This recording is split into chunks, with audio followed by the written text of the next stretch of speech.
Guys, ayun guys, nag-a-artibal ako ng panlagay ko sa leche plan. Ayan guys, medyo nasunod na siya.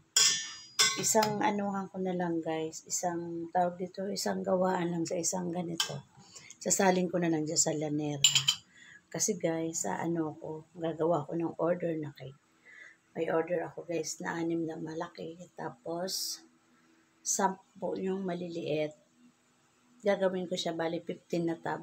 Dadagdagan kong pa sobra. Chocolate cake at saka OB cake ang order sa akin mga guys. Guys, okay na yung ating arnibal na para sa ating leche plan. Ayan na mga guys. So pala guys, binigay ko yung aking itlog at saka gatas. Pinagsama ko. Tapos sinala ko pa rin siya guys. Ayan. Pala guys yung aking yun yung leche plan ko guys. Pala guys yung aking leche plan at saka yan ayan. Yan ang ilalagay ko sa aking cake.